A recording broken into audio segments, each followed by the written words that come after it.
नमस्कार मंडळी, कोकणातल्या आणखीन एका शिमगोत्सवाच्या व्हिडिओमध्ये मी देवान आपल्या सर्वांचं मनपूर्वक स्वागत करतो. मंडळी, आज आहे ना पालखी घरी येते. तर मंडळी, पालखी येण्याच्या पूर्वतयारी काय असते ना ती तुम्हाला थोडक्यात दाखवतो.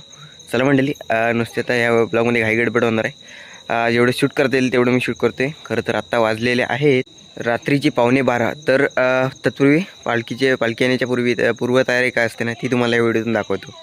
इकडे बघा, रांगोळी वगैरे काढून सरून वगैरे झालेलं आहे. आणि इकडे बघा कार्पेट हातरलेले खालते. थोड्या वेळानं पालखी येईल.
तर मंडळी, फायनली आजचा दुसरा दिवस आहे आणि काल रात्री आपल्याकडे पालखी आलेली होती.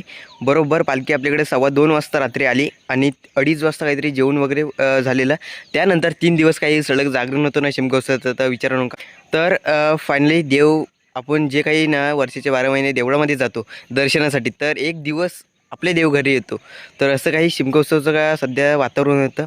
तर असो मंडळी, तर पुन्हा एकदा मंडळी, जे काही शिमगोत्सवासाठी 4-5 दिवस काही चाकरमानी येऊन जी काही आपली वाडी गजबजलेली होती ना, ती पुन्हा एकदा मुंबईच्या दिशेने सर्व चाकरमानी निघून गेले आपल्या कामासाठी. पुन्हा एकदा आपल्या डेली रोजचंच जीवन सुरू झालं. सो असो आपली भरलेली गाव म्हणा किंवा वाडी म्हणा पूर्ण आता खाली झालेलं आपल्याला दिसत असेल. तर आय होप व्हिडिओ आवडल्यास व्हिडिओ लाईक शेअर आणि सबस्क्राईब लवकरात लवकर आपले 1K झाले पाहिजेत. तर चला भेटूया असेच कोकणात नवीन व्हिडिओमध्ये. तोपर्यंत टाटा बाय बाय. कोकण आपलंच आहे, काळजी घ्या.